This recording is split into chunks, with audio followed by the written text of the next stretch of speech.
Latoria. Latoria. You were right. I hope I'm saying your name right, by the way. Latoria? Latoria. Latoria did something that I absolutely love on YouTube.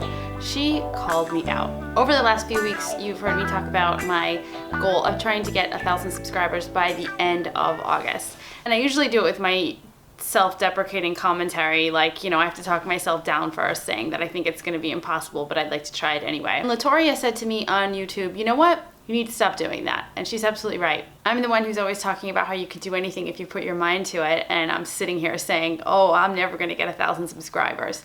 Well, you know what? Thank you, Latoria. Again, you are absolutely correct. With that being said, I still have the goal of getting 1,000 subscribers by the end of August. But this time I'm going to say, I know I can do it. So help me out by clicking the subscribe button right down there, or over here in the corner at the end of the video. I know I can do it. I know I can do it. So today's video is actually based on a question that I got on YouTube from Michelle. And Michelle asked the question, should you stop exercise entirely when you are trying to recover from amenorrhea? And I was thinking about my response to her and thinking about how I could write a short amount in a paragraph. And I was like, I can't fit all of my thoughts about this into one small paragraph. So thanks to Michelle, we actually have a whole video on the topic. It goes without saying that the answer to this question is as individual as the person asking it. Every single woman going through the journey of trying to get her period back is coming from a different place with different factors and is going to have a lot of different questions to ask herself in order to make that decision. You hear me talk a lot about amenorrhea with overtraining, and that is because that was the situation that I was in.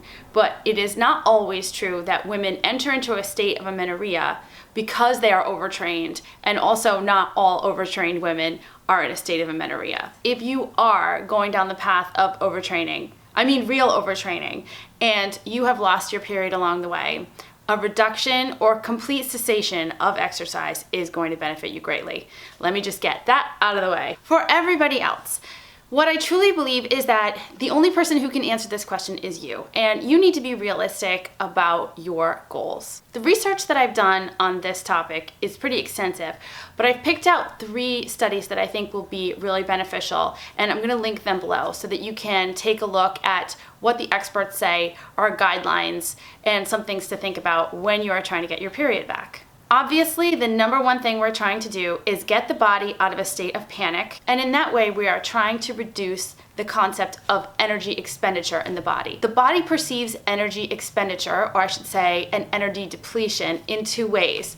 First of all, it is by an overabundance of physical activity, which is depleting your calories. And the second way would be because you're just not eating enough to cover that energy expenditure.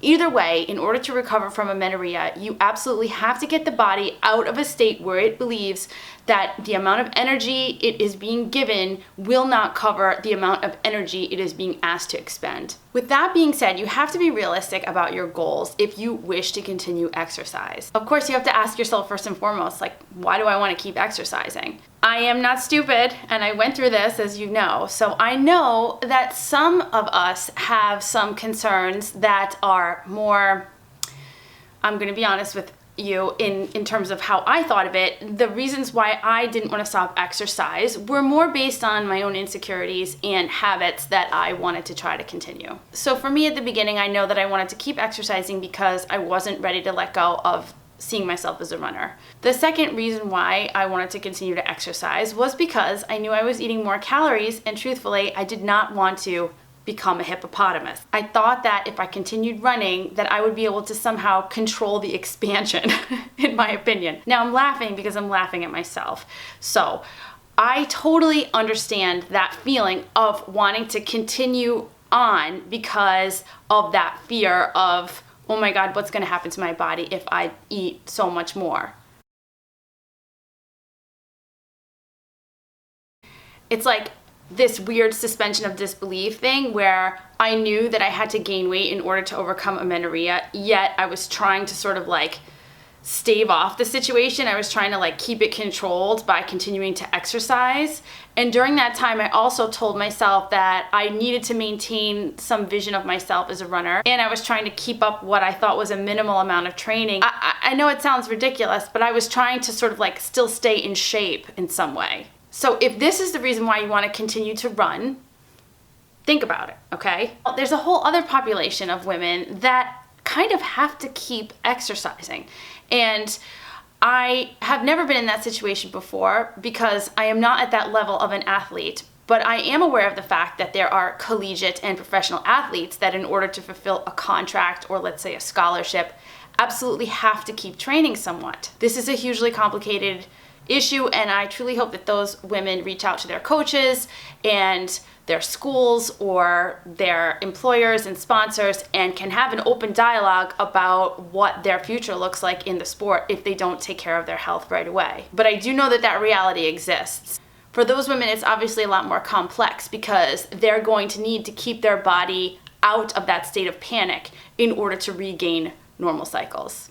For the women who are not collegiate or professional athletes and do not have to exercise, you are at a huge advantage. You know why? You can stop exercising. Here's the thing, and this is the simple truth. When you exercise, your body releases stress hormones, okay? That's a fact. You can find that information anywhere. And when you are in a state of amenorrhea, your body has so many stress hormones that they are actually taking away from the production of female sex hormones necessary to produce a period. So when you stop exercise, you're actually doing the number one thing, which is decreasing stress hormones. So if you know that by stopping exercise, you also greatly inhibit the production of the stress hormones that are robbing your body from producing the hormones necessary to give you a period, why would you continue? Again, no judgment. You are the one that can decide. But those are the facts. The question was asked, should I do nothing? And well, I'll be honest with you, I didn't do nothing. I walked and I went to yoga, and that was really good for me. And why did I choose those two activities? Simply because neither of those two activities would have, in my mind, been equated with training. I say this because if you are a runner and continue to run, even though much less, you may have a harder time modulating your effort than if you are a runner and you began to do like family bicycle rides on a Sunday. Same thing can be said for bodybuilders.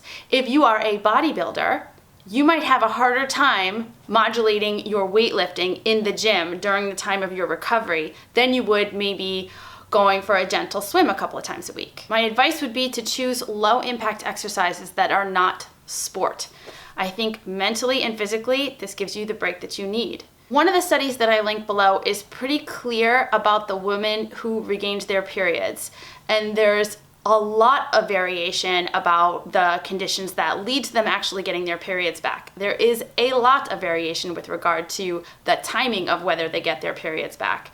But the one factor that remains the truth is that the women who get their periods back are the ones who end up gaining weight. So if you are continuing to exercise to somehow avoid the inevitable, you are probably lengthening the time that you are going to be trying to get your period back instead of getting your period back. Remember, I am not a doctor at all. What I want to do is just give you the facts. Check out the studies below and make your decision for yourself. But as always, I invite you to really think about your motivations.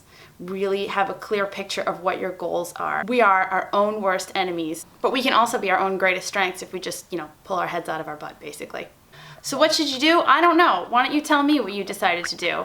Leave a comment below and tell me what your thoughts are. Remember, you can schedule a chat with me on acaseofthejills.com. Send me an email at acaseofthejills@gmail.com if you have any questions. Don't forget to hit that subscribe button right there. Tulip and I will see you again soon.